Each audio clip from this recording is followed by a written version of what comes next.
Өдрийн мэндийг хүргэе. Ирхэм үзэл сонсогч та бүхэндээ Эрдэнэс Ток буюу уул уурхай хүнд үйлдвэрийн салбарын талаар ярилцдаг подкаст маань инх эхлэхэд бэлэн болсон байна.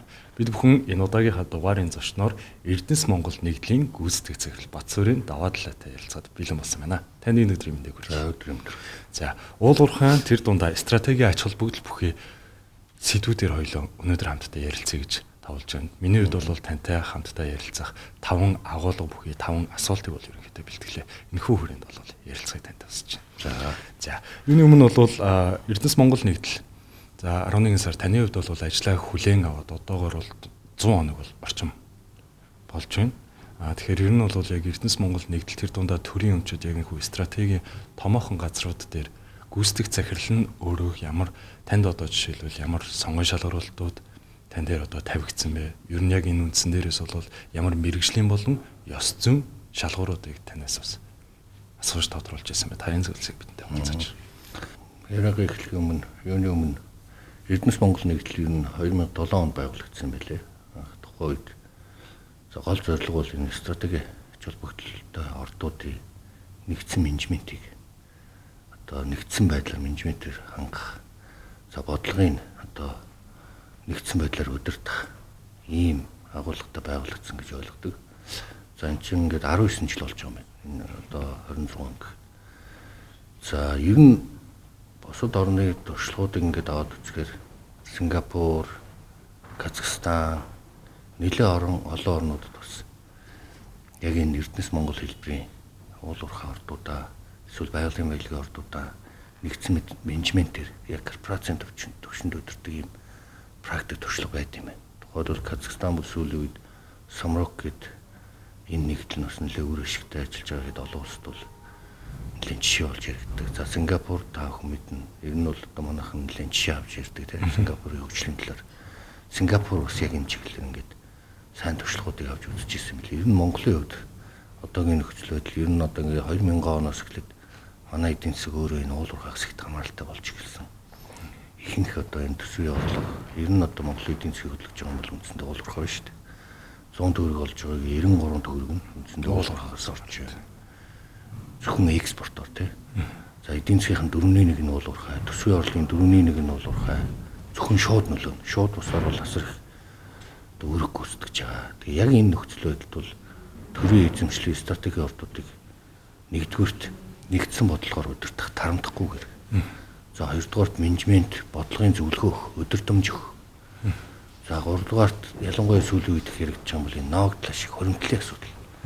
Энийг нэгтгэж нэгдсэн байдлаар үндэсний баялагын сан төвлөрүүлэх гэдэг энэ одоо асуудал шаардлагуудын улмаас Эрдэнэс Монгол нэгдэл байх ёстой гэж одоо төр засгийн зүгээс үзээд ингээд ажиллаулж байгаа гэж ойлгож байгаа. Миний хувьд 2025 оны 12 сарын 19-нд томилогдсон. Тэгэхээр чи өнөөдөр ингээд аваад үзэхээр үндсэндээ нэг 2 сар гаруй буюу арай 100 хоног арай болоогүй юм байна. Тэгээ нэг 70 хоног юм уу? За мэдээж төрийн өмчт компаниудын удирдлага хуулиараа сонгон шалралтаар томилогдох ёстой. Тэгээд эхлээд би бол үр гүйцэтгэгчээр томилогдсон. За засгийн газрын хэрэглэх газар төр засгаас намайг одоо энэ компани үр гүйцэтгэгчээр томилоод сая одоо цагаан сарын өмнөхөн сонгон шалралтанд зарлагдаад ингээд сая тузаар нэр дэвшүүлэх орон танилцуулаад нийтдээ би 5 хүн өргөдлөө өгсөн байна гэсэн мэдээлэл авсан. Гэхдээ ямар хүмүүс яаж өгсөн гэдэг нь бол мэдээж тэр бол хувь хүмүүсийн нууц учраас ингээд тухайн шалгуур шалгалт ярилцлаганд ороод ингээд тузын шийдвэрээр намайг гүйцэтгэх захирлаар жинхэлсэн. За мэдээж сонгон шалгуулалт гэдэг бол тухайн салбарын онцлог, шалгуур үзүүлэлтүүд олон зүйлүүдийг харгалзаж тэ. Сонгон шалгуулалт явагддаг. За энэ сонгон шалгуулалтын шалгуур үзүүлэлтүүд бүх юмыг тухайн зар тавигдахад олон нийтэд нээлттэй тавьсан. За энэний дагуу бүх баримт бичгээ цуглуулж өгөөд ингээд оролцсон.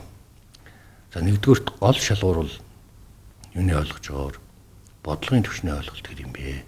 Ялангуяа энэ менежмент, макро эдийн засгт үзүүлэх нөлөө, ер нь энэ уул уурхай төр түвшилсэн эдийн засгийн орнуудад ямар бодлого, ямар менежментийг хэрэгжүүлэх ёстой бэ гэдгийг нэгдүгээр харгалзаж үзсэн баг. Хоёрдугаар энэ санхүүгийн салбар төсөв мөнгөний бодлогын одоо ойлголт гинэ. Ялангуяа одоо уул уурхаагаас ихэнх төсөв юмнууд байна бүрдэж байгаа үед энэ сууг, энэ баялагын сан, энэ томоохон улс орны хэмжээний бодлогын ойлголтууд хэр юм бэ? Яам тамгын газар болон бусад одоо гол бодлогын газруудтай хэрхэн ажиллаж чадах юм бэ? Энэ бодлогын газрууд дээр одоо хэрэгжүүлж байгаа бодлогыг хэрхэн уул уурхайн салбар стратеги ордуудтай холбож чадах юм бэ гэдэг ийм одоо шалгууруудыг тавьсан байх гэж бодож байна. Гуравт юм бол мэдээ засаглал. Засгийн газартайгаа хэр хамтарч ажиллаж чадах юм, хувийн хвшилтайгаа хэр хамтарч ажиллаж чадах юм, ер нь бодлогын судалгааны хувьд ямар туршлага хөрөнгөлүүлсэн гэдэг энэ зүйлүүдийг л одоо гол нь шалгуур болгосон баг. За нэмээд хариуцлагын асуудал, ашиг сонирхлын зөрчилг байх хэрэгтэй гэдэг энэ одоо шалгууруудыг бол тавьсан байлээ. Тэгээд миний хувьд энэ холбогдох тавигдсан материал, шалгуур зүйлүүдийг одоо өөрийнхөө материал бүх зүйлийг бэлдэж өгөөд ярилцлаганд ороод шат бүх процессорын дамжаад ингээд сая тууд шийдвэрлэсэн. Энэ бол одоо тузын шийдвэр.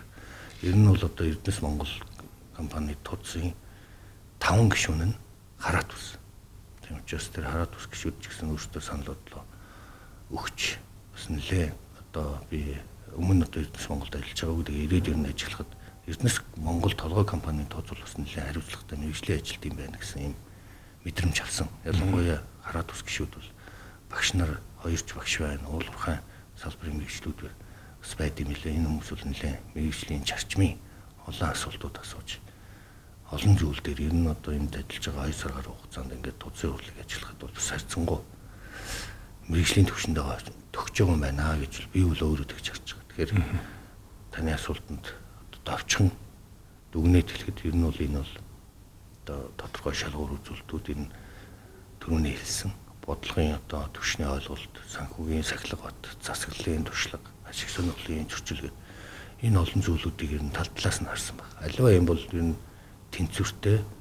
За дээрэс нь нэг талыг хит барихгүйгээр зөв оновчтой тухайн цаг үедээ тийм шалгууруудыг л тавих хэрэгтэй. Тэр шалгууруудыг л одоо тузаас тавьж сонгон шалгуулт болсон бахаа л гэж ойлгож байна. За баярлалаа. Би ер нь танаас асуух асуултууд тэр дундаа цаг үеийн асуудалтай. За нийгэмд бас нэлээд бас шүүмжлүүлэлттэй байдаг асуултан дээр бол толгуурлаж гаргасан. Тэрэн дээр зөндөө нэгдсэн ойлголттой. Нийтлийн гүйцэтгэх захирал нь өөрөө бас байр суурьал илэрхийлэх нь өөрөө зөв тийм болов гэдэг. Тэр бас үнцгийг харж нэлээд шүүмжлэлтэй асуудлуудыг бол танаас бас авъя гэж бодож байгаа. Тэр төр өөрөө өмчтэй байх асуудал гэдэг. Энэ асуудал төр өөрөө яах гэж өмчтэй байх зайлшгүй шаардлагатай. Хэрвээ төр өөрөө өмчтэй байх юм бол энэ бол ус төр орох гээд байдаг тийм ийм асуудал өөрөө байдгаа гэж үздэг. Энийг яагаад зах зээлийн зарчмаар чөлөөтэй байлгаж болохгүй юм бэ гэдэг ийм зүйлс гараад ирдэг. Тэр дундаа Эрдэнэс Монголд бол 31 төрийн өмчт томоохон уул уурхайн компаниуд бол хаяалагдаж ирдэг. Та энэ дээр өөрөө байр суурийг илэрхийлж. За тийм ер нь эдийн засгийн хувьд хариулахад цэвэр зах зээлийн эдийн засаг гэдэг бол маш хор. За байдгүй. Ер нь бол одоо ихэнх улс орны туршлагыг харахад тодорхой хэмжээгээр төр өөрөө өмчтэй тэр нь ямар харьцаатай байх вэ? Тухайн улс орныхоо нөхцөл байдалтай уялдаад хэр зөв харьцаатай байх вэ гэдэг л чухал. Одоо бид нэр яриад байдаг Америк нэгдсэн улс ч гэсэн ихэнх одоо тодорхой салбарууд нь төр ус эзэмшдэг. Тодорхой хяналтыг тогтоодог. Ер нь ардчил чөлөө зах зээл гэдэг бол хууль хэрэгжүүлдэг. Тодорхой хэмжээний хяналтаа зөв тавиа явдаг. Зөв харьцаагаар л хатгалж явах асуудлыг хэлнэ гэхээс бүх юм чөлөөтэй, бүх юм эсвэл хяналтанд байна гэсэн ийм хоёр тойлрол бол байдгүй амьдрал дээр. Манай улсын хувьд ч гэсэн мэдээж сайнтайч муутайч олон сургамжууд байгаа. Өнгөрсөн одоо 30 жилийн хугацаанд ер нь зах зээлийн эдийн засаг шилжээд харин ч маш богино хугацаанд зарим орнуудын 50-60 жилийг туулдаг замыг Монгол улс бол харин 30 жилийн хугацаанд бас тодорхой хэмжээгээр зах зээлийн эдийн засаг шилжсэн. Алдаатай ч юмнууд бий, гонсон ч юмнууд бий. За тэрний нэг одоо юу гэдэг зарчмаар л ер нь тодорхой салбаруудад ихэнх орнууд одоо төрийн эзэмшилт байдаг. Тухайлбал стратегийн салбарт. Тухайлбал шатхан байдаг юм уу, цахилгаан байдаг юм уу, тийм ээ. Ялангуяа улс орны үндэсний аюулгүй байдалтай холбоотой. Хүн ардын одоо нийт үндэсний эрх ашигыг хамгаалахтай холбоотой асуудлууд дээр төр заавал хяналтаа тогтоож тодорхой хэмжээнд байх ёстой гэж үздэг.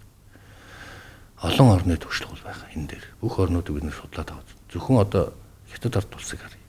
Ер нь бол одоо коммунист засаглалтай улс. Гэхдээ сүүлийн жилүүд зах зээлийн эдийн засагт идэвхтэй шилжиж байгаа. Гэхдээ төлөвлөсөн төлөвлөгөөд эдийн засгийн баг хамгийн шилдэг туршлага болж шүү дээ одоо хөгжлөөр. Тэгэхээр сайн талч байна. Энийг ашиглаж чадаагүй бас улс орнууд ч байна. За Уулуурхайн салбар бол Монгол улсын хувьд бол стратегийн хамгийн том салбар. Эдийн засгийн ар, нийгэмд үзүүлж байгаа нөлөөгөө ар. Тэгээ ялангуяа энэ 2-3хан түүхийн эдийн орлогоос хамаарч байгаа энэ цаг үед бол төр заавал тодорхой хэмжээний одоо энэ дээр хяналттай, эзэмшилтэй байх нь зөв болов уу гэж боддог. Хоёрдугаар бид нэр үндсэн хуулинд тавьсан. Байгалийн баялаг гэдэг бол ард түмний өмч. Ард түмнийг засгийн газар төр засаг төлөвлөнө. Төр засаг ард түмний үнээс үүрэг хүлээж байгаа бол ард түмнийхээ баялагийг өөрсдөө ус тодорхой хэмжээнд удирдах хяналтаа тогтоож үржихийг нэргээд ард түмэд өргөдөг энэ тогтолцоо байх хэрэгтэй. Энэ хүрээгээр одоо төр тодорхой хэмжээгээр харин ямар харьцаатай, ямар байдлаар өмчлөх үү? Одоо тухайлбал бид нар оюутлогыг маш их ярьдаг тийм. Зарим нь ингээл 34, 66% ингээл хувь эзэмшээд явах нь зүг гэдэг. Зарим нь болохоор шууд татвараа аваад ингээд явсан зүг гэдэг. Ихэнх амнатаа. Ихэнх улс орнууд ингээ харахаар тухайлбал оюутлогын шүтгэлүүд дээр зарим одоо ихэнх улс орнуудын туршлагаас харахаар ихэвчлэн татвараа аваад явдаг ийм зарчмууд байдаг. Монгол улсын хувьд бол одоо дотоодын нөхцөл байдал, нийгмийн уур амьсгалаас хамаарат тухайн үед төр засгууд нь шийдвэрээ гаргаад ямар ч гэсэн ингээд 34, 66 гэдэг. Одоо тэгтэл ингээд асуудлууд урсаад байдаг. Тэр нь анх сонгож авсан энэ бизнес загвар тухайн хөрөнгө оруулалтад тохирсон энэ загвараас бас голлон хамаардаг гэж байна. Гэх мэтлэн жишээ нь энэ ийм байдлаар одоо юу гэдгийг энэ төр ямар хэлбэрийг хяналтаа тогтоох уу гэдэг нь чухал болохоос биш. Яг хэдэн хувь эсвэл яг хувь эзэмших үү гэдэг бол тусдаа асуудал. Тэгэхээр ерөнхий агуулгаар бол аль ч оронд ялангуяа Монгол улсын хувьд толгуур тэгээд Монгол улсын эдийн засаг нийгмийг авч явж байгаа энэ стратегийн ордууд, уулуурхай ордууд дээр бол төр тодорхой хэмжээний хяналттай үндсэн хуулийн зарчмаа биелүүлж одоо бид нэр энэ байгалийн баялаг гэдэг юмыг ард түмэнд эргээд өгөөж болох төрөл юм л байх хэрэгтэй. Тэгэхээр төр өмч эзэмших ёсгүй, төр эзэмших ёстой гэдэг бол нэг хитрхи туйлширч байгаа асуудал. Тухайн цаг үе улс орныхоо нөхцөл байдал, аж амьдралаас шалтгаалж ямар тэмцэлээр байх вэ гэдгийг л зөв тогтоож зөв явуулна гэхээс биш. Заавал өмчтэй байх хэрэгтэй, заавал өмчгүй байх. Энэ бол одоо аль ч орнд байдгүй практик. Тэгэхээр Монгол улсын хувьд бол тодорхой хэмжээгээр миний хувьд боддог төрөл байгалийн баялаг төр өмчөө ямар нэг хэлбэрээр одоо зохистой хэмжээнд барьж байгаа хэрэгтэй. Хит одоо хувьшлэг шахдаггүй. Хит бас бүгдийг одоо юу гэдгийг туйлширч хувьшил шилжүүлэх гэдэг нь энэ бол зөв тэнцвэрээ олох асуудал. Тэрнээс аль нэг юм бол одоо төвхтэй ер нь ингээд хүн төрөлхтний төвхийг харахад. Тэгэхээр байгалийн баялаг гэдэг бол угаасаа ард түмний суур өмч учраас энэ дээр бол төр засаг заавал хяналттай. Ард түмний өмнөөс үүрэг хүлээж хяналтаа тогтоочлох хэрэгтэй. Хуулийнхын ярианы ихэндэр бол Эрдэнэс Монгол нэгдэл 2007 онд хамгийн анх үүсгэн байгуулагдаж стратегийн томоохон уулуурхайнуудыг бол менежментээр ингэж хангаад өдгөө 19 дэх жилдээ амжилттай явж байна гэж. За би миний одоогийн яг асуух гэж байгаа энэ сэдв бол бас нэлээд галтай сэдв. Нэлээд бас шүүмжлэг бас дагуулдаг. За яг түрүүний хэлсэнчлэн 19 жил менежментээр хангаж байгаа энэ компани. За энэ харьяанд нь нэгдэл дунд нь байдаг жишээлбэл магадгүй Эрдэнэ төлөвлөр гэхэд ч олон жил бас Монгол улсын эдийн засгийг нуруунд дээр өргөж яваа компани. 19 жилээс илүү яварт тийм ээ. Тэгэхээр энэхүү компаниудад ингээ менежментийн үйлчлэг үзүүлдэг гэдэг ингээд нэлээд хил амыг бол дагуулж ирдэг. Тэгэхээр Эрдэнэс Монгол компани менежмент одоо энэхүү 31 компанид гарч ирэхдээ ямар компаниудын ямар одоо байсан нөхцөлийг нь хэрхэн сайжруулж чадсан бэ? Энэхүү сайн дуршлаг бас хуваалцаач. Ер нь бол шуудхан асуухад бол Эрдэнэс Монгол гэдэг энэ газар өөрөө байх та үндсэн том нэг шалтгааныг бидэнд бас хуваалцаач. За яг түрүү хэлсэн ийм тогтолцоогүй улс орнууд ч байна, тогтолцоотой улс орнууд ч байна. Тэгэхдээ тухайн үед одоо 2007 онд үүсгэж байхдаа энэ зарчмаар явуул нэгдсэн удирдлага, нэгдсэн бодлогоор явуул илүү ашигтай юм аа. Хоёрдугаар нэгдсэн бодлогоор зангидж тодорхой орлого, борлуулалт бүх зүйл дээр нь хяналтаа тодорхой хэмжээний тий зөв менежментээр удирдах чадвал байгалийн баялагийг илүү ард иргэд хүртэж чадах юм а гэдэг ийм агуулгаас л байгуулсан байна. За ашигтай эсвэл амжилттай ажилласан үгүйг бол одоо ард иргэд нэгдүгürt шүүх баг. Янз бүрийн шүүмжлэл байдаг. Янз бүрийн одоо нийгмийн хүнд тавьж байгаа асуудлууд байна. Зарим талаар санал нийлдэг. Тухайлбал хит данхар бүтцтэй байна. Хит олон хүмүүс байна. Өндөр цалинтай ингээ байж идэг. За ингээд үр ашиг гарахгүй байж гэдэг юм уу. За мэдээж аливаа юм төгс байхгүй. Байнга сайжруулад явна. Гэхдээ ингээд сүүлийн жилүүдийг харахад бол бас Эрдэнэс Монгол компани нэгдэл байснаар тодорхой хэмжээний нэгдсэн менежмент хийснээр энэ хоригдлын сан гэдэг зүйл. За энэ стратегийн ордуудын асуудал энэ юмнууд дээр одоо төрийн өмнөөс үүрэг хүлээж тодорхой хэмжээнд бас амжилттай ажиллаж байгаа гэж ойлгож байгаа. Гэхдээ засах юмнууд бий. Ялангуяа энэ анх байгуулж байхдаа бол одоо Эрдэнэс тавталгаа Эрдэнэт гээд за Эрдэнэс ойдлогооч гэдэг юм уу те. Энэ компаниуд нь ингээд оролцоо явж байсан юм бэл. Ер нь бол энэ төрийн өмчт хороонд хариалагдчихсан одоо төрийн өмч хороонд хариалагдчихлаа шүү дээ. Тэгээд тухайд бол уулуурхай стратегийн ордуудыг Эрдэнэс Монгол нэгдлийн дор ингээд өгч ирсэн. За өнгөрсөн жилээс энэ Эрчис Монгол гэдэг уулуурхай бус одоо тухайн Аз заач байдаг юм уу эсвэл одоо нэг станцууд байдаг юм уу уулуурхай бус төрийн өмчт компаниг бас нэгдсэн менежментээр өдөрдүүлэх гэдэг Эрчис Монгол гэдэг байгуулсан. Гэх мэтчлэн шүүмжлэлтэй олон асуудлууд бий. Ер нь бол энэ байгууллагуудаар нэгдүгээрт нэгдсэн санхүүгийн сахилга тогтоох. За хоёрт нь одоо нэгдсэн хөрөнгө оруулалтын бодлого хэрэгжүүлэх. Тухайлбал 5 толгой дээр аваад үзье.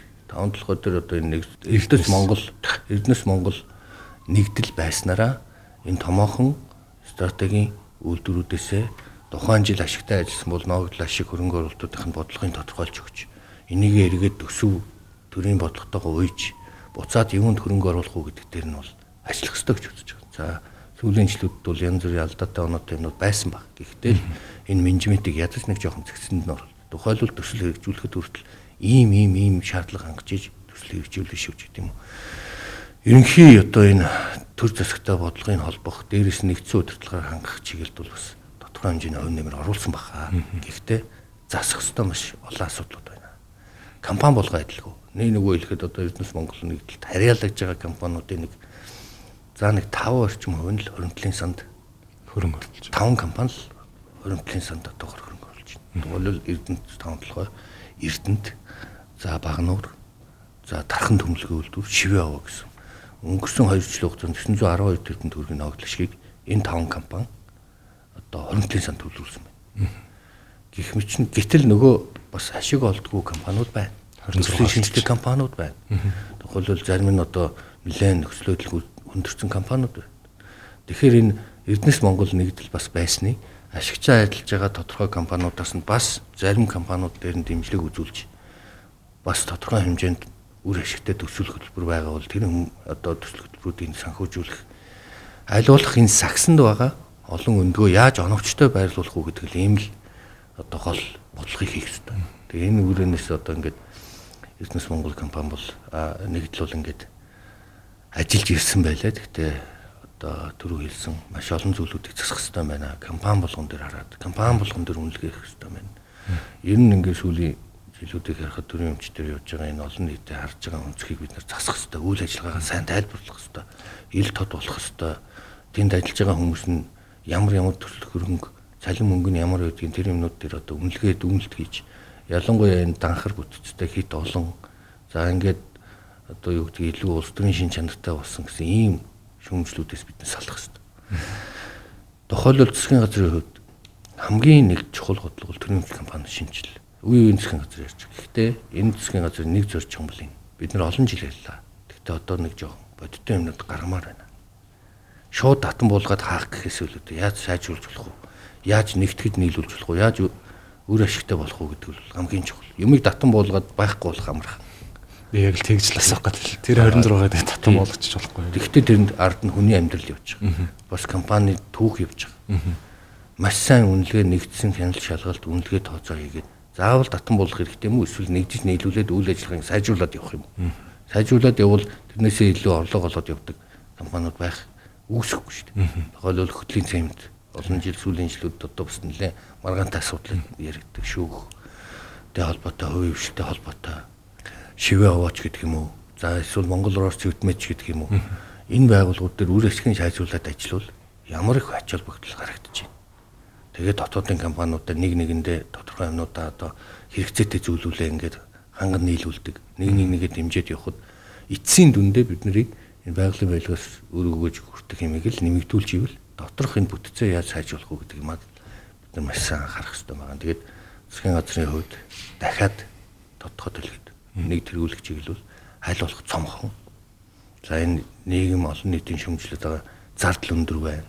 Хит олон хүнтэй байна. Хит одоо данхар бүтцтэй байна гэдэг цэцлэг цаг болсон гэж бодож байна. Тийм учраас Эрдэнэс Монгол нэгдлийн хувьд толгой компанийн хувьд бас энэ ажлыг эхлүүлж байгаа. Боддоор.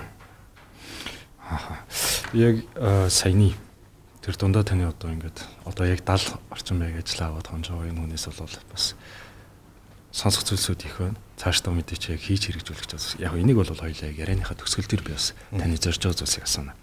Тэгээ би таны намтрыг сонирхлоо. Таны хувьд бол эдийн засгч мэргэжилтэй. Монгол банк, Дэлхийн банк, санхүүгийн сангийн яам, за тэгээ Колумби их сургууль, за сүүлийн 4 жилийн хугацаанд л ихэд зөвхөн ерөнхийлөгчийн эдийн засгийн бодлогын зөвлөхийг бол ингэж хийжсэн яг юм туршлагатай байна. Тэгэхээр би танаас бол яг тодорхой хоёр асуултыг асуумаар. Яг одоо бас нэгдэлтэй холбоотойгоор. За Эрдэнэс томтлогын компани бол одоогоор 100% бүрэн нээлттэй компани бол биш. Хоёр дахь зах зээл дээр бол хувьцаанууд IPO хийж гараагүй байгаа. Тэгтэл ногдол шиг тараагдаад эхэллээ. Бид нар харин эсэргээр энэ 1072 хувьцаагаа яг танд ч юм уу би магадгүй танд хувьцаагаа зараад та тэр хувьцааг цаашаа хөрвүүлэх эсвэл зарах гэсэн таны сонголт гих мэтлэнгийн ийм асуудлууд өөрөө гарч ирж байна. Тэгтэл хоёр дахь зах зээл дээр худалдаалагдах боломжгүй хувьцааг яагаад өнөөдөр ногдол шиг бас ингэж тараагаад байгаа юм бэ гэдэг ийм асуудлууд өөрөө гарч байгаа. Энэ нь өөрөө компани ирээдүйд бас одоо бол нөө хоёр дахь зах зээл дээр гарах гад тодорхой хувийн олон нийтэд нээлттэй болох гээд яг юм шатараатай алхмууд бол явагдаж байна. Тэгээ энэ өөрөө магадгүй хоёр дахь зах зээл дээр гараагүй байхад нь ингэж ногдол шиг тараагаад байх нь өөрөө тухайн компанийнхаа ирээдүйд бас хор хөнөөлтэй. Та энэ дээр бас өөрөө эдийн засгч хүний хувьднээс хариулж өгөөч. За ер нь нэг ойлголтын бас зүрх байх шиг байна.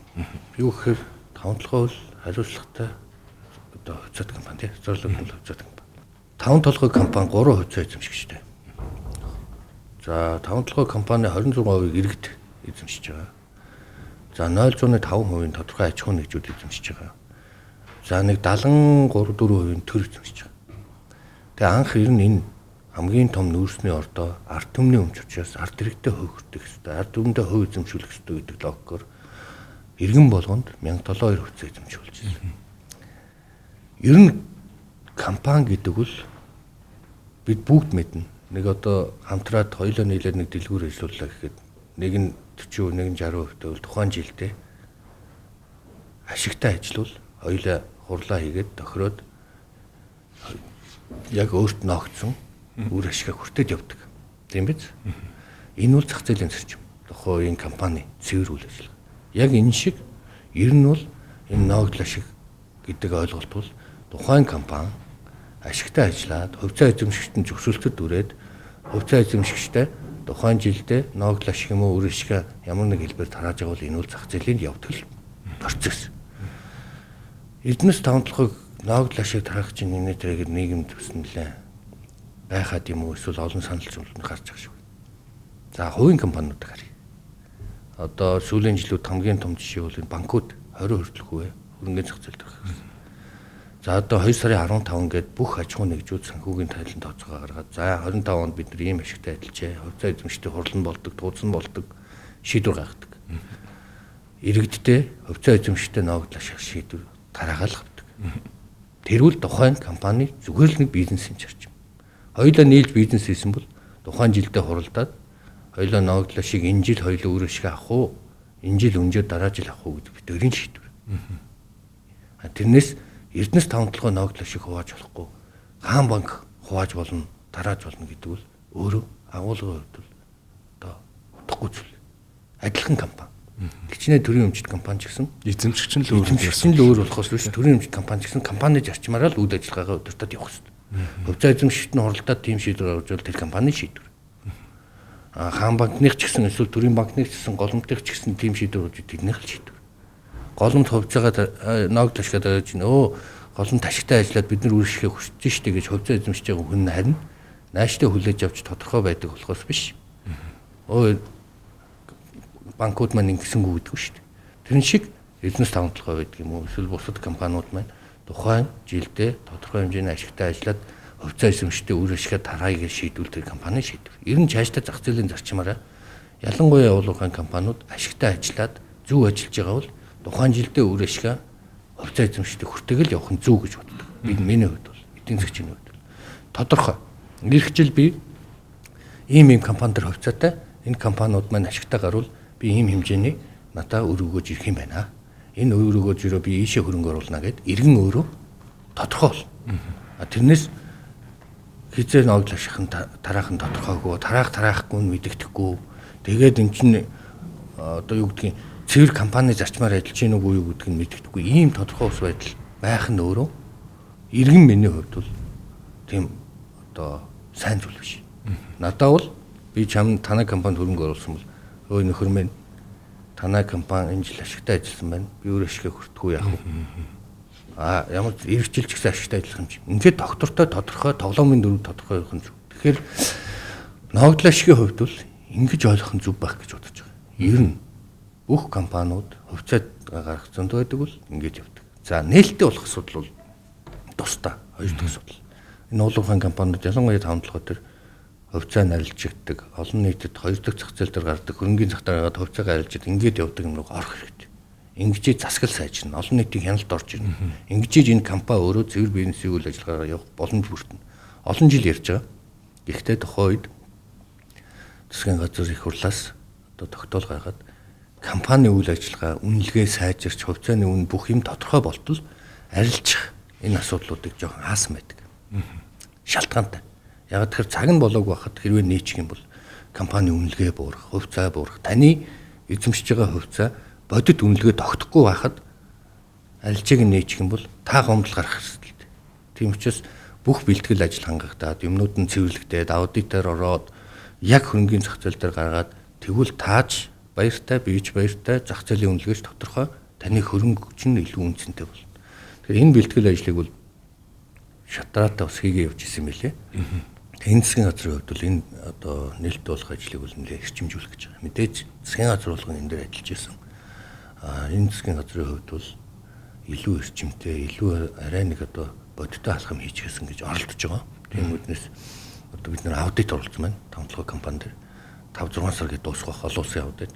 Дуусны дараа хөрөнгөний үнэлгээ хийгдэнэ. 5 толгой компани үнэлгээ юу юм бэ гэдгийг бодтор хийж үзье. Ингээд үнэлгээ хийсний дараа хөрөнгөний бирж, андреатор болон бусад процессыг хийн.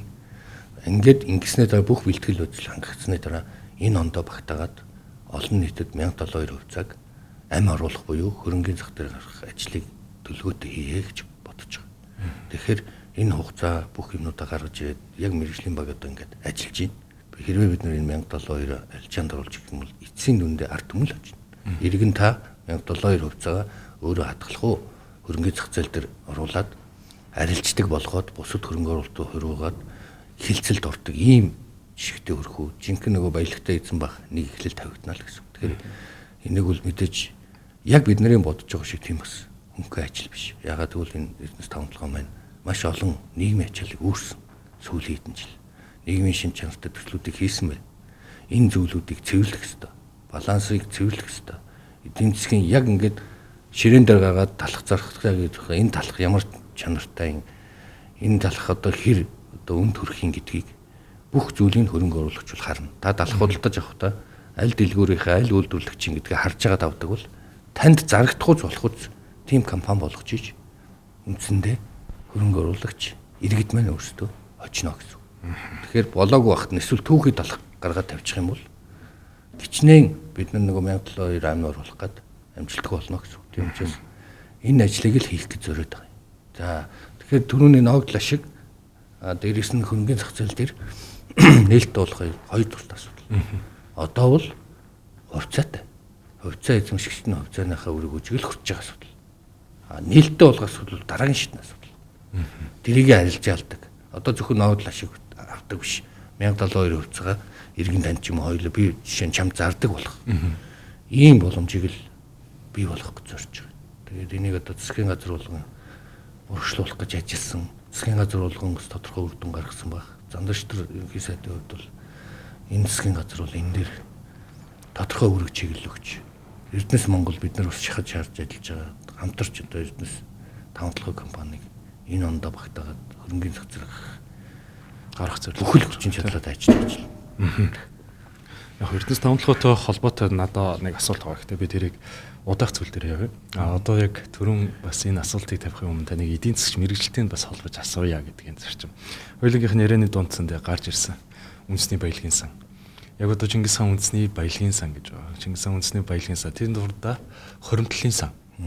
За тэн дээрээс бол таны хэлсэнчлэн Эрдэнэс таван толгой Эрдэнэт гэх мэт одоо төрөмчт компаниудаас маань ашигтай ажиллаж байгаа 5 компани болвол 24 25 онуудад олсон орлогоосоо 34% үндэсний баялагын санд бол хийсэн байх нэ.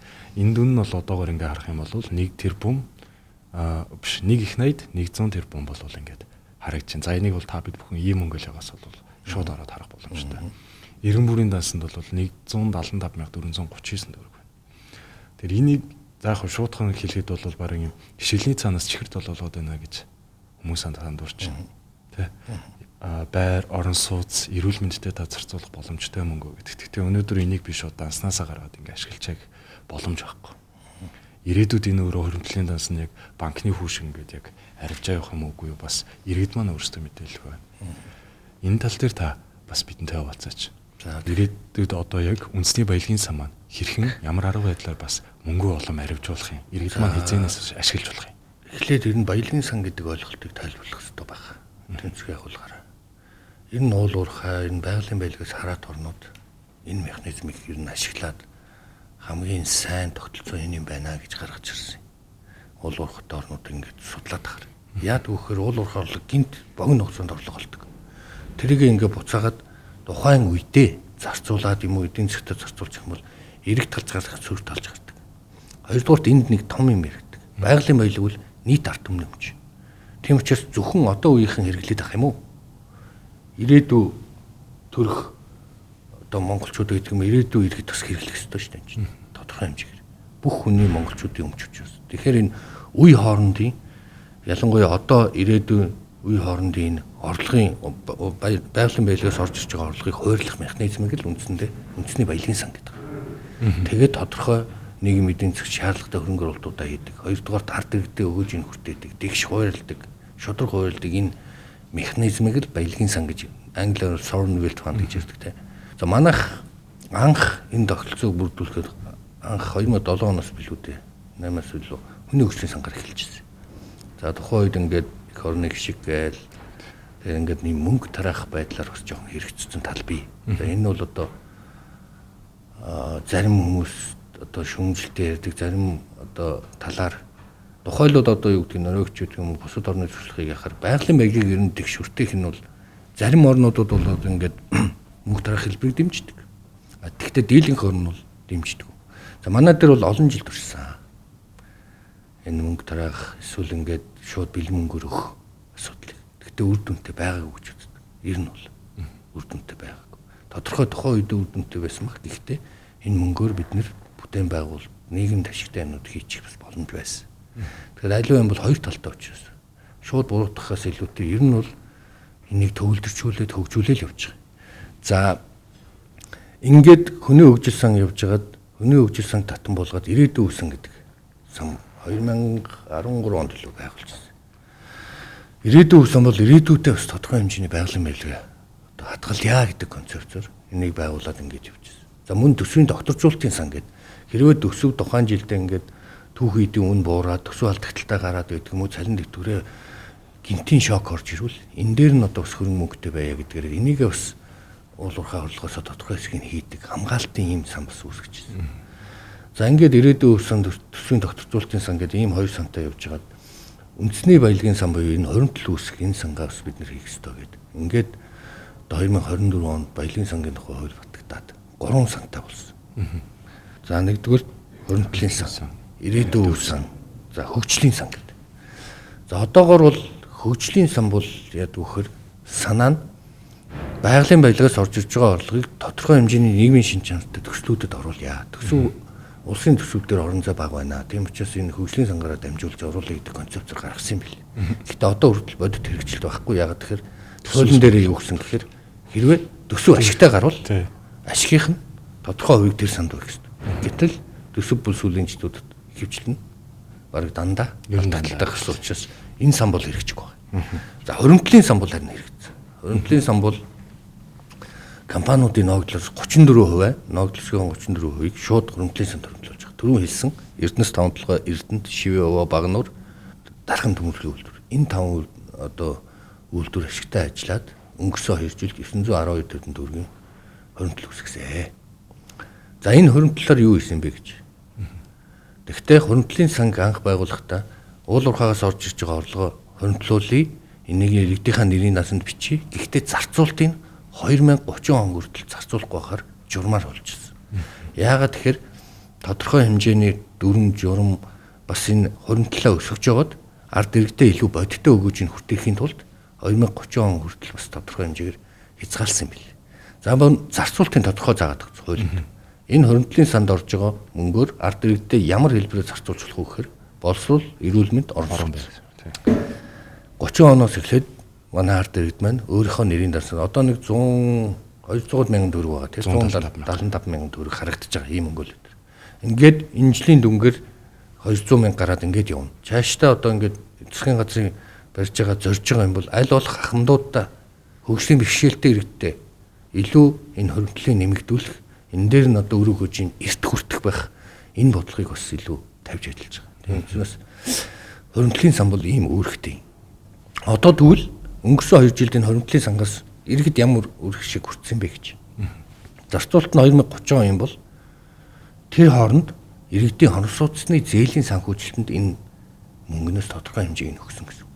Одоо энэ банкудаас өгөөд байгаа орон сууцны зээлийн их усүр нь мөнгө чинь энэ хоригдлын сангаас очиж байгаа мөнгө.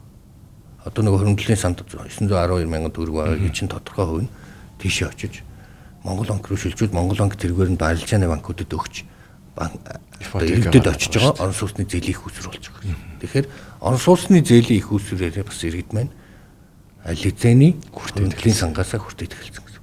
Нэмээд 5-7 компаниасаа нөгөө өөрийн эзэмшиж байгаа 1072 хувьцааныхаа ногдлол хэсгийг авч байгаа. Сүүлийн жилүүд бас нэлээд хэдэн удаа авцсан. Тэгэхээр иргэд үндсэндээ 2 суугаар шууд байдлаар байгалийн байдлаас хүртэж байна гэсэн. Нэгдүгээр Эрдэнэс 5-7 компанийн хувьцаагаар, хоёрдугаар хөрөмтлийн сангаар дамжуулж орон сууцны зээл хэлбэрээр 30 оноос эрүүл мэнд боловсролын чиглэлээр хөрөмтлийн сангаас одоо иргэд маань байгалийн байдлыг хүртээд эхэлнэ гэсэн. За дахиад 3 дахь сувг бол энэ бол илүү дам сувг. Уул уурхайд орж байгаа. Уул уурхаагаас авж байгаа татврын мөнгө төсвөр рүү орж байгаа. Энэ төсвөр мөнгөөс төсвөр дамжуулж иргэдийн цалин болж чадж байгаа. Тэтгэвэр болж чадж байгаа.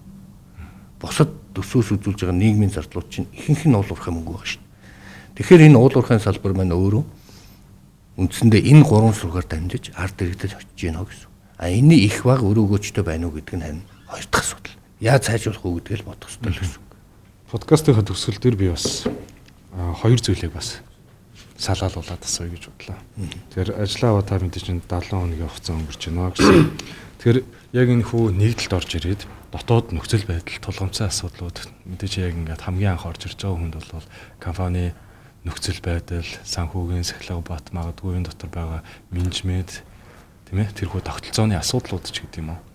Давуу талууд ч гэдэг юм уу. Тийм зүйлсүүд бол мэдээж ажиглагдчихж байгаа байх. Ямар асуудлууд тань жишээлбэл ажиглагдав нэгдүгээрт. Хоёрдугаарт за цаашдаа мэдээж энэ хүү төрийн өмч томоохон компаниудыг үр ашгийг нэмэгдүүлэх зорилгод бүр үндэсний баялагын сангаа зөвхөн 5 компани биш 31 компани маань бөөндөө бас бүгдээрээ ашиг оруулдаг байх зорилгыг бас тавьж байгаа. Гэтэ таны бас алсын харагцсандаа бас энэ ташрамд бас сонсомоор байна. Мэдээж хуулийн дээр түрүүний Эрдэнэс 5-7 дээр үлдээхэд бас бортгийн асуудалцсандаа бас одоо бас яригдчих эхлэх баг. Энэ үрээд хуулингийнхнаас ярьцлагыг авал. За энэ нь бол аливаа юм бол эцсийн дүндээ хүн хийдэг. Тийм ч бас бид нар маш сайн боловсруулалттай чадахтай мэрэгжлийн институцэл болох хэрэгтэй. Ихэнх орны туршлагыг үзэхээр ерөөсөө л сайн институц байж л улс орон хөгждөг. Сайн институт гэдэг бол эцсийн дүндээ мэрэгжлийн зарчимтай боловсруулалттай байж. Ингэж ижил ер нь аливаа бодлого үйл ажиллагаа гичнээн гоё бодлого гаргаад тухайн институт хүмүүний хүч чадах зөв тогтолцоотой байхгүй юм бол төдийлөх үр дүнд хүрч чаддаг. Ихэнх орнуудын туршлага. Энэ Монгол дээр хийсэн би одоо Дэлхийн банкнд ажиллаж байхдаа сүүлийн 30 жилийн Монголын эдийн засгийн хийсэн үнэлгээ хийжсэн. Хамгийн том юм бол энэ институцийн асуудал. Төрийн байгууллагын чадварын асуудал, хүн хүчний асуудал. За төрийн өмчт компанитай холбоод ярих юм бол түрүүн бас хэлсэн нийгэм тус юм шүүмжил байна. Хүмүүс бас харж байна. Хэд олон хүнтэй байна. Хэд өндөр цалин аваад хийсэн юмгүй. Хэд данхар байна. Заавал ийм байх шаардлагатай юмгүй юм. Зардлаа бууруулаач гэж. Эсвэл үр ашгийг сайжруулах гэж. Тэгэхээр энэ бол ер нь төрийн өмчит компаниуд шинжилгээ хамгийн чухал зүйл. Нэгдүгээр засаглалын асуудал. Хараат ус тузан гишүүдтэй байх хэрэгтэй. Зарчимтай байх хэрэгтэй. За тодорхой шаардлагуудыг тавьдаг хэрэгтэй. Үр дүн одоо суурилдаг байх хэрэгтэй. За хоёрт нь хүний нөөцийн бодлого. Энэ одоо байгаа хүний нөөцийг яаж зөв ашиглах вэ? Яаж бид энэ данхар бүтцийг бууруулах вэ? Тийм учраас засгийн газар өнгөрсөн 8 сард тогтоол гаргасан. Төрийн өмчит компаниуд, төрийн байгууллагууд дор хаяж 10% оронтойгоо бууруулах. Ийм тогтоолыг гаргасан. Тэгэхээр энийг уул уурхайн салбарт Эрдэнэс Монгол компани манлайлж ажиллах хэрэгтэй. Засгийн газар нэм тогтоол гаргаж бодлого гаргаж байхад бид нар зүгээр сууж болохгүй. Тэгэхээр бид нар хүн хална, хүн одоо ажилгүй болгоно гэхээс илүүтэй зөв оновчтой тоонд л авчих хэрэгтэй. Бүтц рүү. Тийм учраас одоо би ажиллаа аваад хамгийн миний бас нэг хийсэн зүйл одоо хийж байгаа зүйл бол ядаж Эрдэнэс Монгол компани, толгой компани оронтойгоо засгийн газрын тогтоолонд байгаа 10% бууруулах хэрэгтэй гэж үзэж байна. Одоо намайг очиход бол нэг 170 хүнтэй байсан. Энэ бол хэвээ би миний одоо бидний харж байгаагаар бол үнэлгээгээр бас жоохон оронтой бол нэмэгдсэн байна. Ер нь бол эн чинь одоо 2022 онд юм уу 100 хүрэх гүнтэй байсан гэл. Тэгэхээр эхний ажил бол нэгдүгürt энэ давхарцсан бүтэц чиг үүргийг бууруулах. Ялангуяа энэ удирдах албан тушаалтнуудыг тав бууруулах хэрэгтэй гэж үзэж байна. Жирийн ажилтай холбоо хаагч ихээс илүүтэй олон дарганаас болио. Цөөн дарганастай хідэн толгойтой гэдэг нь тодорхой. Тэг үйл ажиллагаа тоглоомын дүр тодорхой ажиллана.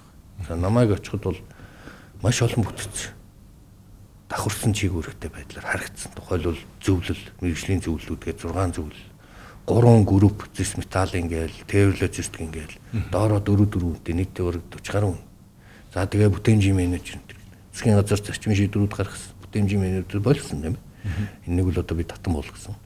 За хоёрт нь үндсэн компаниудын суурь газартай давхарцсан энэ бүтцүүдийг би татан болгосон.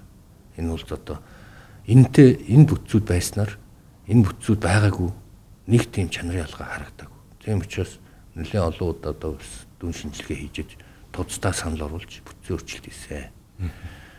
Яг хөдөлмөрийн хуулийн одоо бүх процессыг бүх хуулийн дагуу хийсэн. Ингээд үр дүнд нь удирдах албан тушаалтны төвөг би 30% оруулсан. 30. Энэ бол гэхдээ тузан шийдвэр, миний шийдвэр биш. Эцсийн шийдвэр туз гаргасан. Дуд дэмжсэн. Данхар багааг хүлээн зөвшөөрсөн. Оронтойгоо бууруулахыг цаашдаа ч бид нар шатараатай бууруулна гэж бодож байгаа. За хоёрт нь одоо нийт оронтойгоо 10 орчим хувь бууруулсан. Нийт оронтойгоо. Удирдлагыг 30%, удирдах хэлбэрийн одоо шатны олонтын тушаалыг 30%, нийт оронтойгоо 10% бууруулсан. Шууд одоо огцон бол одоо бууруулаагүй. Гэхдээ давхарцсан ялангуяа тэр давхарцсан чиг үүргүүдийн арилгаад тэр ажил албан тушаалтыг байхгүй болгосон.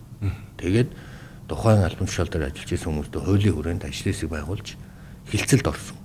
За энэ дээр одоо манай хуулийн баг тухайн ажил хэсэг тухайн одоо ажилтнтай хилцэлд ороод хилцлийнхаа үр дүнд хэрвээ үргэлжлүүлж ажиллах эсвэл өөр газар шилжиж ажиллах эсвэл хөдөлмөрийн хуулийн заасан тодорхой тэтгэмж юмнуудаа аваад энэ бол тухайн хүний сонголт.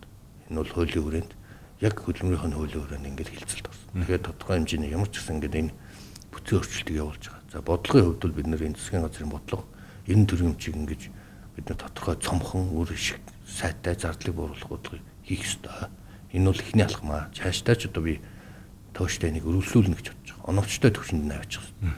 Хоёр дахь шатны арга хэмжээ бол ойрхон одоо бид нэр энэ харьяа компаниудынхаа бүтэц зохион байгуулалтыг авч үзсэн. За энэ дээр бас дахиад үнэлгээ нэгдсэн. Үнэхээр одоо ийм хэмжээний ажилтан оронтойтой ийм бүтэцтэй ажиллах уугүй гэдэг харна. Мэргэжлийн байгууллагуудаар үнэлгээ хийлгэн үр дүнд гарч ивэл аль болох одоо цомхон бүтэцтэй, илүү ойлгомжтой, цөөн дарга нартай, илүү хариуцлагатай энэ төвшөнд нь оруулах хэрэгтэй. Энэ бол олон жил яригдж байгаа төрийн өмчтөр ярьж байгаа асуудал. Тэгэхээр энийг одоо бас энэ цаг хугацаанд энэ засгийн газар энэ бодлогыг одоо тууштай баримталж байгаа үед одоо би засгийн газарт одоо өөрөө ажил үүргээ хүлээж байгаа өнөөд энэ бодлогыг тууштай хэрэгжүүлнэ л гэж бодож байгаа. Ингэжиж одоо бас тодорхой хэмжээний бодит үр дүн гарах хэрэгтэй.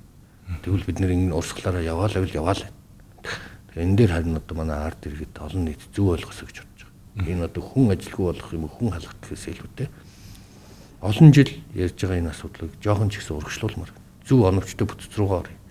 Тэр тухайн одоо бүтцийн өөрчлөлтөнд хамрагдж байгаа иргэдээ бол эсвэл ажилчтай бол ажилгүй болох гэхээс үлдээ бусад зүйлүүд рүү зөөчлөх, хувийн хвшил рүү зөөчилж оруулах, хувийн хвшлийн том орон зай руу зөөчилж өгөх чадвартай хүмүүс байгаа бах. Тэр хүмүүс ингээд оруулаад зөөчлаад төр өөрөө цонхон болох хэрэгтэй.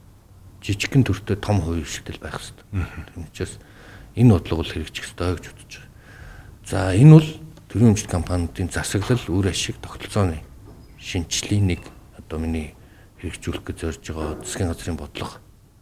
Засгийн газрын бодлогоо гаргацсан. Бид нэр хэрэгжүүлэх ёстой. Тэр одоо ард түмбэл Эрдэнэс Монгол компаниас л харна эхлэв. Эдний оронтой буурчуу цөөрчүү хідэн дарга нартай байна гэдэгс. Тэгэхээр энийг бид нэр заавал хийх ёстой. Харин компаниуд төр энийг үргэлжлүүлээд ингэж хийгднэ. 26 онд бол одоо ингэ тодорхой үр дүнүүд гарах байх.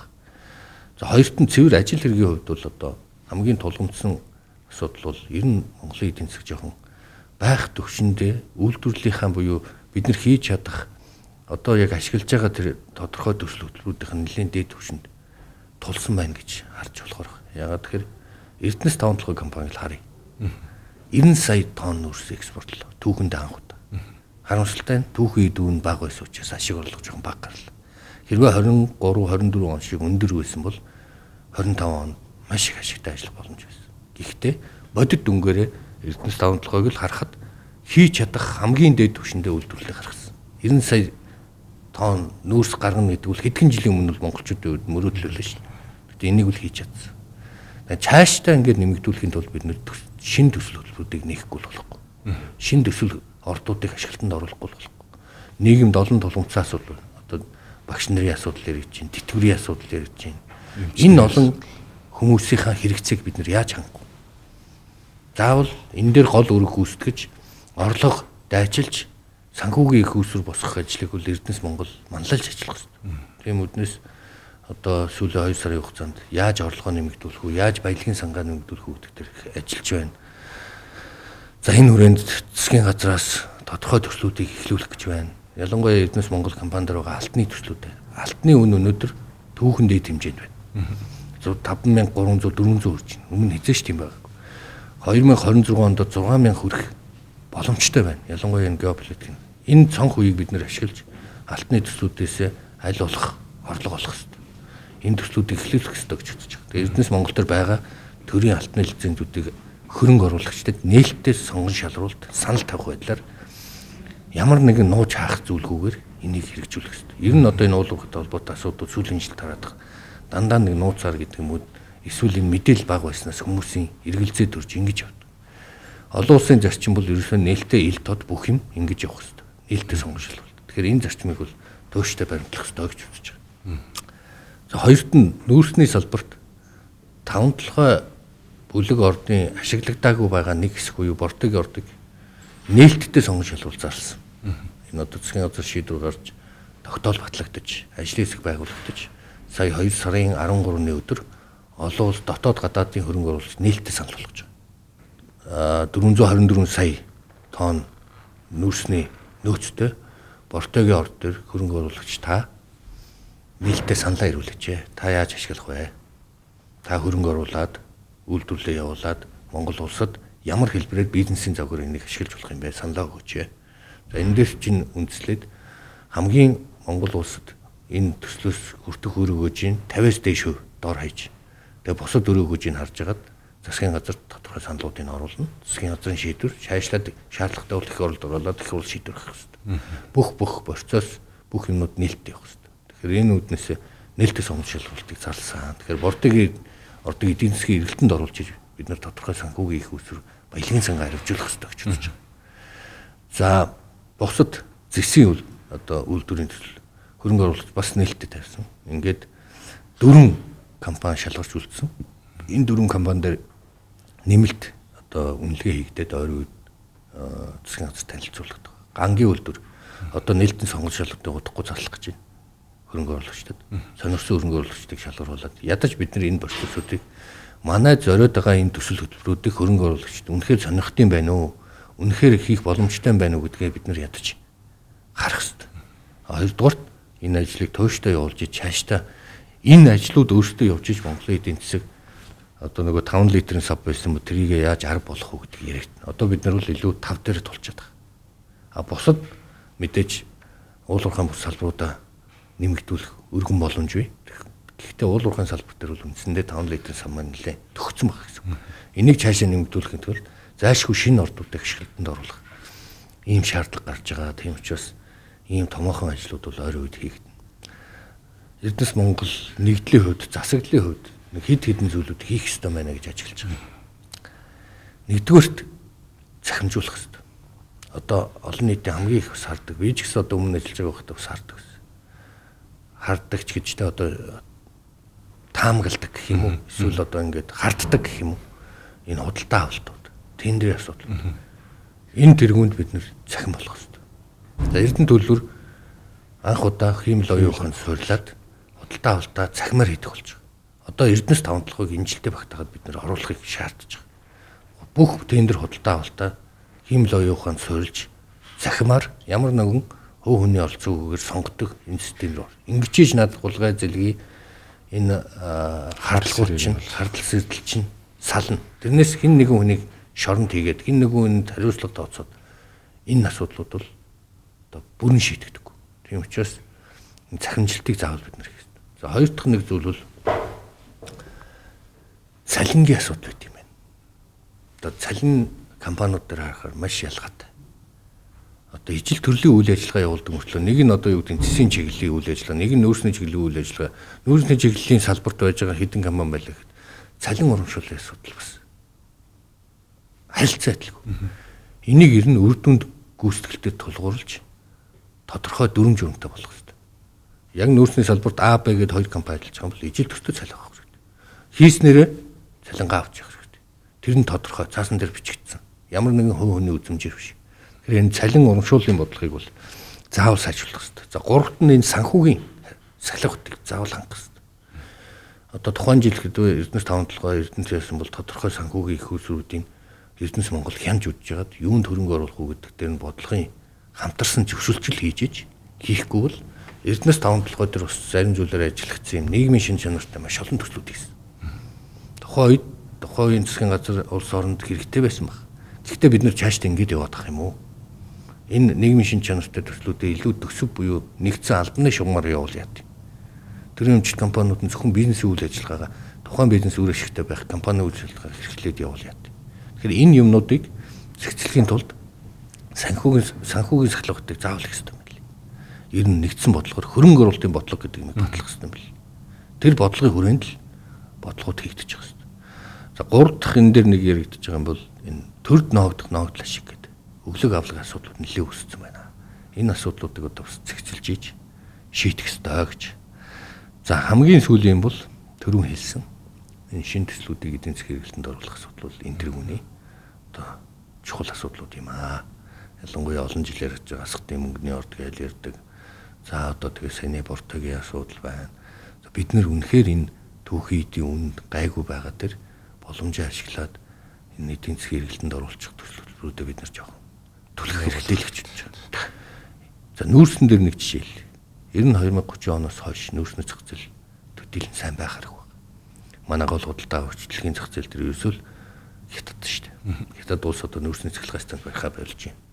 Ирэх 5 жилийн төлөвлөгөөг харахаар нүүрснээс татгалзаж эхэлж байна. Тэгэхээр 30 он хүртэл хятадын эрэлт худалдаа авалт бол яг энэ төвшөндөө хадгалж магадгүй, алгуур жоохон буурч магадгүй. 30 оноос цаашаа бол гिचнээн бид нар нүүрсээ зарах гад тийм боломжгүй болчихгүй дээ. Тэр нөхцөлд одоо бид нар зүгээр дараа сууж идэг, эсвэл тэгээд дотооддоо ашиглаж чаддаггүй энэ нөхцөлд үүсчихвэ гэдэг ийм том шийдэл байна. Тийм учраас бидний баялаг үн цэнтэй байгаа дээр нь бид нар энийг хөрөнгө мөнгө болгоод буцаагаад босод юмд хөрөнгө оруулдаг. Хөдөө аж ахуй юм уу? Эсвэл хэрэгтэй юмруу хөрөнгө оруулаад хуургах асуудал байна. Эсвэл иргэдтэй одоо зөв өргөж өгнө гэдэг. Тэгэхгүй бол дард суучаад хараад тэгээ хугацаа алдаад нэг мэдсэн чинь нүүрс нүнгөө болцсон. Тэгээд одоо нөгөө баялаг маань үнц нөгөө болцсон. Карманд байгаа 100 төгрөг чи 20 төгрөг болцсон байвал тэгэл ийм л асуудал үүсэх ёстой учраас цаг хугацаатай уралдах ёстой гэж бодож байгаа. Энэ дээр бол одоо арт иргэд маань ч гэсэн зөв талаас нь ойлгомоор байна. Бид нарт байгаа одоо бас заавал байгалийн баялгаа зарж амьдрах ёстой мó гэж хүмүүс асуух. Гэхдээ одоогийн нөхцөл байдал Монголын эдийн засгт бол уул уурхай нэг номер байна. Энэ уул уурхайгаа бид нэр яаж газар доорх баялагийг газар дээрх баялаг болох вэ гэдэг асуудал. Яаж хуурах вэ? Энэ баялаг маань мөнгөтэй, энэ баялаг маань үн цэнтэй, үнэн өндөр байгаа дээр яаж бид нэр ашиглах вэ гэдэг асуудал. Бүх орон ийшээ яарч байна. Тэгвэл Монголч ганцаараа биш. Тэгэхээр энийг бас аль талдаа зөв ойлгосоо л гэж одоо би бас бодоод байгаа. Мэдээж дотор нь ороод ажиллахаар олон асуудлууд байна. Тэгээ нэг зүйлийг бүгдийг нөрөс авсан юм шиг хийж чадахгүй. Тогтолцооных нь хувьд бас нэг энэ түрүүний хэлсэн шиг нэг хүний нөөцийнх нь бодлогын, за тэгээд худалдаа авалтын, за тэгээд нэг зарим нэг бодиттой 2 3 том төслүүдийн, за тэгээд зарчмын хувьд энэ засаглалын асуудлуудын жоохон нэг хүнд мэдрэгдэх, гарт баригдахаар нэг ганц хоёр бодиттой ажил хийж өргөжлүүлэх гэсэн л гэж бодож байгаа. Мэдээж чааш олон хүмүүс ингээд энэ ажлуудыг хийгээд явах. Халиваа юм бол цаг хугацаад. Тийм учраас засгийн газрын бодлогын дэмжиж тодорхой юмнуудын нэг ч ихсэн ажил үр дүнд хүрчихвэл энд одоо ажилсны үр дүн, тэрнээс одоо хувийн гэх юм уу, эсвэл одоо ямар нэгэн ашиг сонирхлын зөрчил бол одоо 70-80 дахь асуудал баг. Ийм байх эсгүй. Ер нь бол одоо бид нэр сүүлийн 20-30 жил энэ дээр байнга яриа л байдаг. Тэгээ одоо яг ингээд бодтол хийж хэрэгжүүлэх л хэвээр бага ярьж тодорхой бодит үр дүнгээр л харуулах хэрэгтэй л гэж үзэж байгаа. Тэгээд мэдээж ажиллаж байгаа удирдлагууд хүн болгонд тэгж боддог баг. Гэхдээ аль болох өмнөхөө сайжруулчихсан, амжилтыг батгахчихсан, алдаагийн засчихсан л гэсэн санаа байгаа. Тэгээ би одоо өөрөө эцэст нь хэлэхэд би бол миний явж ирсэн зам бол ажлын туршлага бол ер нь дандаа л мэргэжлийн байгууллагатаар явсан. Би одоо юу гэдгийг тодорхой хэмжээгээр ер нь бол өөрийгөө бэлтгэсэн. Одоо боловсролын хувьд ч, туршлагын хувьд ч. Тэгээ энэ цаг үед бол энэ зүйлүүд дээр одоо би гар бие оролцоод явж байгаа. Нэгдүгürt баяртайгаа, хоёрдугаарт би зарчмын байр суурьнаас хандаж тодорхой нэг ч ихсэн асуудал шийдгэсэн гэж бодож байгаа. Би Монгол банкнд байхдаа мөнгөний бодлогын газрын инфляцийн богино хугацааны тооцоо инфляцтаар ажилладаг байлаа. За сүүлд нь би Америк дэлхийн банкнд зүүн Азийн улс орнуудад эдийн засгийн бодлогын зөвлөл хийдэг байсан. Олон орнуудын туршлагыг бас харж илаа. 15-21 онд Монгол дахь дэлхийн банкны эдийн засгч байлаа. Гэхдээ одоо тухайлбал 16 оны хямрал байна. Дэлхийн банкнаас тодорхой хэмжээний санхүүжилт татах, Монголын засгийн газар туслах, бодлогын шинжилгүүдийг хийх дээр одоо гол оролцож илаа. Миний ер нь ажиллаж исэн бүх байгууллагууд бол дандаа л энэ бодлогын зарчмын энэ юмнуудаар ажиллаж исэн. Тэгээ ерөнхийлөгчдөр одоо би ерөнхийлөгчтэйгээ 2021 оноос 25 оны 7 сар хүртэл одоо ерөнхийлөгч эдийн засгийн бодлогын зөвлөхөөр ажилласан. Ингэж ажиллахдаа би энэ хөдөө аж ахуйн салбар, хүнсний салбарыг бас нэг шат ахиулчихсан гэж ажилласан. Ялангуяа цагаан алт гэдэг одоо энэ малын халтай түүхийдийг үнцэн төрөх энэ санаачлагыг эхлүүлж, улсын хурлаар батлуулж өнгөрсөн жил ихэд 500 орчим тэрбум төгрөгийн хөнгөлөлтийн зээлийг олгосон. Одоо үр дүнд нь энэ жил ихэд зөвхөн самсны олвор 4.7 дахин нэмэгдсэн байна. Энэ бол одоо тухайн үед энэ үр дүн гаргахад бас гар бие оролцож илаа. Тэгэхээр энэ цаашдаа одоо бид хөдөө аж ахуй, мал аж ахуйгаа хөгжүүлж, ялангуяа уул уурхаас орж байгаа болохоо ийшээ яаж бид нэр уйх уу гэдгээ бодохгүй л уул уурхай энэ дундардаг баялаг маань дуусчихна. Ундардаг баялаг бий болохгүй юм бол цаашдаа 20-30 жилдээ болох хэцүү. За ингээд сүүлийн 2025 оны 7 сараас хойш ерөнхий сайдын даахлах зөвлөхөөр ажилласан. Гэхдээ яг энэ шинэ засгийн газарт энэ төрөмжлөх компаниудын шинжилгээ асуудлыг одоо би бас бодлого юмнууд дээр нь сууж илаа. Ерөнхий сайдад одоо өөрийн мэдгэж чадах юмнууд дээр одоо материал бэлдэж өгч энэ засгийн газрын бодлого үйл ажиллагаанд жоохон ч ихсэн одоо энэ олон жил олон улсын байгууллага дотоодын энэ байгууллагуудаар ажиллаж исэн юмнуудаас тусалчлсан л гэж ажилласан. Тэгээд ингээд төрийн өмчийн шинжилгээг заавал хийх ёстой гэж би бас нэлээ зорж ажиллаж исэн. Тэгээд ерөнхий сайд, засгийн газар хийх газар энэ төр засаг манайдаа бас сэтгэл хөдлүүлээд ийшээ одоо өөрөг гүйцэтгэж томилсон. Тэгээд процессын дагуу сонгон шалгуулалтаас шинжлэгдсэн. Би одоо бас тодорхой хугацаанд сангийн сайдын зөвлөхөөр ажилласан. Сангийн сайдын зөвлөхөөр ажиллахдаа ялангуяа энэ сангийн яамтай холбоотой, төсвийн бодлоготой холбоотой юм дээр энэ татвартай холбоотой асуудлууд байна. Энэ баялагын сантай холбоотой асуудлууд байна. Энэ дээр бол нэлээ гайваа оролцож ажиллаж байсан. Тэгээд ер нь бол эдийн засгт нэг хоёр гол бодлого байдаг. Мөнгөний бодлого, төсвийн бодлого гэдэг. Энэ хоёр гол бодлого дээр бол ер нь тодорхой хэмжээгээр ажиллаж үзсэн. Тодорхой хэмжээний туршлага хөндлөлсөн. За засаг төр дээр энэ улс төрийн нөхцөл байдалд ийм байхад яаж эдийн засгийн бодлогыг хослуулд юм бэ гэдэг дээр бас тодорхой хэмжээний ойлголттой туршлага хөндлүүлсэн. За боловсролын хувьд бол за чийдэр хүмүүс хэлжсэн. Монгол улсыг сурвалж төгссөн банкны анги эдийн засгийн онлын ангийн ус давхар сурч илаа. Өөрөө бас дурлаад ирнэ эдийн засгийн онлын юмнууд дээр бас нэлээд ажиллаж ирсэн. Том зургаараа яад юм байна гэдгийг ойлгохыг хүсдэг байсан. За тэгээд сүүлд нь Америк нэгдсэн улсад Колумби их сургууль байдаг те. Нью-Йоркт. Энд дэлхийн банкны тэтгэлгээр 100% тэтгэлгээр одоо би сурсан.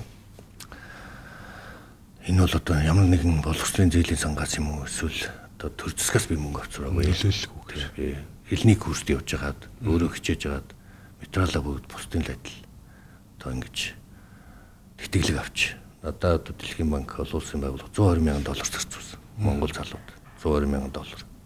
Манай сургуулийн төлбөр $70,000 байсан. Би энийг бол хизээж өөрөө төлж чадахгүй. Төр засагчсан энийг төлж чадахгүй. Тэгээд бүхэл явдаг зарчим бол манай төрийн байгууллагууд залуучууд мэднэ. Бүгд л өөрсдөө материалаа бэлдээл, орой үдшгүй хилээ бэлдээл, маш их хүчин чармайл цаг хугацаа зарцуулж ижил гадна сурдаг штэ. Тэрнээс одоо бид нэр ялангуяа одоо нациг хөдөө төгссөн.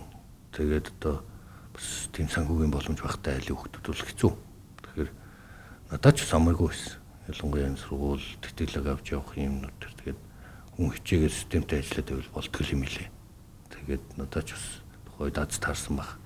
Том сургуульд бас эдийн засгийн чиглэлээр мастер хамгаалсан 100% тэтгэлгээр энэ бол Монголд оруулж байгаа хөрөнгө оруулалт. Олон улсын байгууллагууд. Нэг залууг нь ч гэсэн $120,000 зарцуулаад Монголын ирээдүйд хөрөнгө оруулж байгаа асуудал. Тэгээ ийм л зарчмаар явсан. Тэгээд одоо Монгол улсын сургуульд одоо бизнесийн сургууль докторантаар сурж байгаа. Бид ялангуяа энэ уулуурхай байгаль орчин гэдэг сэдвээр одоо диссертаци хэлүүлсэн. За ийм л ер нь намтартай ийм зүйл байгаамаа. Тэгээд энэ нь бол манай салбарынхан бас мэддэг байх. Тэгэл өмнөх ажиллаа хийгээл явдаг.